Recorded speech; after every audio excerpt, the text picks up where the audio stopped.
সম্মানিত উপস্থিতি, আছে কি কোরআনে? আল্লাহ তাআলা কি বলতে চাইছে কোরআনে? একটু সংক্ষিপ্তভাবে কোরআনের পরিচয় জানি। তাআরিফুল কোরআন, কোরআনের পরিচয়, কোরআনের মূল পরিচয়। এটি হলো কালামুল্লাহ তথা আল্লাহ তাআলার কালাম, সরাসরি আল্লাহর নিকট থেকে এসেছে। তাওরাত, জবুর, ইনজিল এগুলো কিন্তু আল্লাহর কালাম নয়, এগুলো আল্লাহর ওহী, কিন্তু কোরআন আল্লাহর কালাম। তাওরাত, জবুর, ইনজিল এগুলো হাদিসের মতো, বুখারী, মুসলিম আর অন্যান্য হাদিস গ্রন্থের মতো। আর তাওরাত ওয়াল জবুর কাল বুখারী ওয়াল মুসলিম, তাওরাত, জবুর, বুখারী, মুসলিমের মতো। কিন্তু এই কোরআন সরাসরি আল্লাহর নিকট থেকে এসেছে, কালামুল্লাহ তথা আল্লাহ তাআলার কালাম, আল্লাহর বাণী। প্রমাণ সূরা নিসা সূরা নম্বর 4 আয়াত নম্বর 42, সূরা আনাম সূরা নম্বর 6 আয়াত নম্বর 115, সূরা আরাফ সূরা নম্বর 7 আয়াত নম্বর 35, সূরা হামিম সূরা নম্বর 41 আয়াত নম্বর 42, সূরা ওয়াকিয়া সূরা নম্বর 56 আয়াত নম্বর 77 এবং 82, সূরা হাক্কা সূরা নম্বর 59 আয়াত নম্বর 43, সূরা দাহর সূরা নম্বর 76 আয়াত নম্বর 23। সরাসরি আল্লাহর নিকট থেকে এসেছে। কখনো আমি আপনি আল্লাহ সুবহানাহু ওয়া তাআলাকে এই দুনিয়াবি চক্ষু দিয়ে দেখতে পাবো না, আমরা কেউ দেখতে পাবো না। তবে আমরা যদি কোরআন পড়ি, বুঝি, শুনি, তাহলে এই কোরআন যদি পড়ি, শুনি, তাহলে হেদায়েত, এই কোরআনটা আমাদেরকে হেদায়েত করতে পারবে। কোরআন হচ্ছে হেদায়েত। আল্লাহ তাআলা অন্যত্রে পবিত্র কোরআন সূরা বাকারা সূরা নম্বর 2 আয়াত নাম্বার 185 মধ্যে বলেছেন, শাহরু রমাদানাল্লাযী উনজিলা ফীহিল কুরআন হুদাল লিন্নাস। আমি রমাজান মাসে কোরআনকে অবতীর্ণ করেছি সমগ্র মানব জাতির হেদায়েত, পথ প্রদর্শক। পৃথিবীতে যত কোটি কোটি লক্ষ লক্ষ মানুষ আছে, সমগ্র মানব জাতির হেদায়েত কোথায় আছে? এই কোরআনে আছে। এটা হচ্ছে হেদায়েত। আল্লাহ তাআলা অন্যত্র বলেন সূরা বাকারা সূরা নম্বর 2 আয়াত নম্বর 2, যালিকাল কিতাবু লা রাইবা ফীহি হুদাল লিল মুত্তাকিন। এটি এমন একটি কিতাব, এই কিতাবে কোনরূপ ত্রুটি বা সন্দেহ নেই। হুদাল লিল মুত্তাকিন, মুত্তাকিদের জন্য হেদায়েত, পথ নির্দেশক।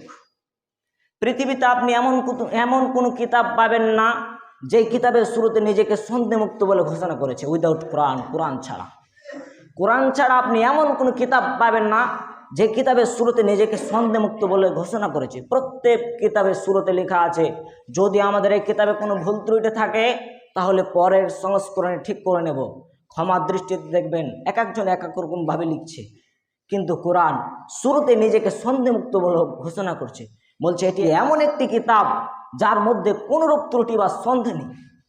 সম্মানিত উপস্থিতি, কোরআনের ভাব ও ভাষা আল্লাহ সুবহানাহু ওয়া তাআলা, এর প্রতিটি বর্ণ, প্রতিটি বাক্য, প্রতিটি শব্দ আল্লাহ সুবহানাহু ওয়া তাআলা।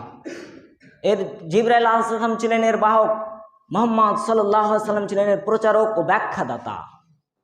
সম্মানিত উপস্থিতি, এই কোরআন লৌহে মাহফুজে লিপিবদ্ধ ছিল, আল্লাহর হুকুমে আদমে ক্রমে অবতীর্ণ হয়েছে।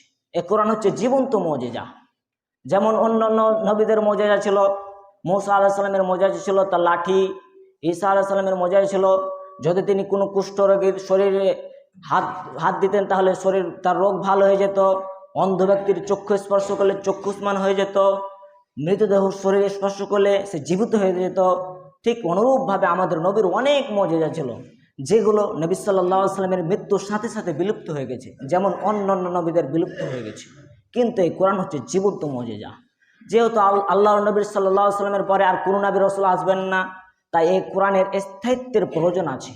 এটা হচ্ছে জীবন্ত মুজিজা।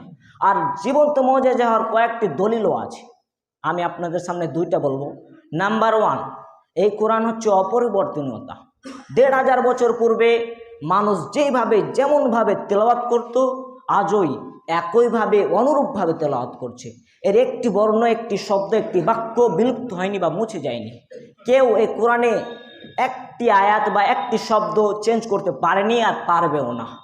দ্বিতীয়ত, এই কোরআন হচ্ছে জিন ইনসানকে চ্যালেঞ্জকারী, উভয় জাতিকে চ্যালেঞ্জ করেছে তার মতো একটি গ্রন্থ রচনা করার জন্য। আর এরা যে পারবে না, মানুষ ও জিন যে পারবে না, এটাও এই কোরআন ঘোষণা দিয়েছেন 1450 বছর পূর্বে।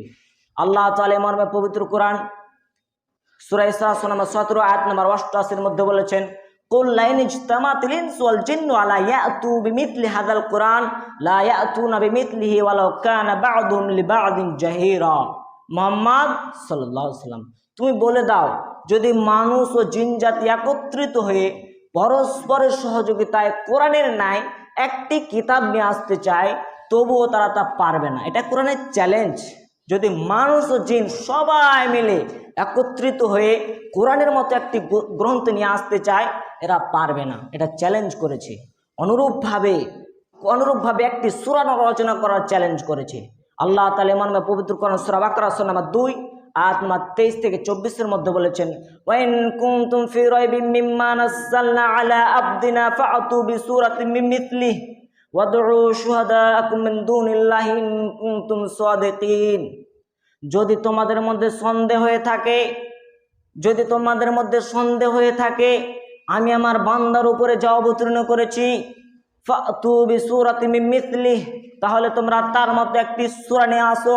ওয়াদউ শুহাদাআকুম মিন দুনিল্লাহি ইন কুনতুম সাদিকিন, এবং তোমরা আল্লাহ ছাড়া, আল্লাহ ব্যতীত তোমরা তোমাদের সাক্ষীদেরকে আহ্বান করো। ইন কুনতুম সাদিকিন, যদি তোমরা সত্যবাদী হও, যদি তোমরা সত্য হয়ে থাকো। এটা চ্যালেঞ্জ করেছে। অনুরূপভাবে 10টি আয়াত রচনা করার চ্যালেঞ্জ করেছে সূরা হুদ সূরা 11 আয়াত নম্বর 13-14।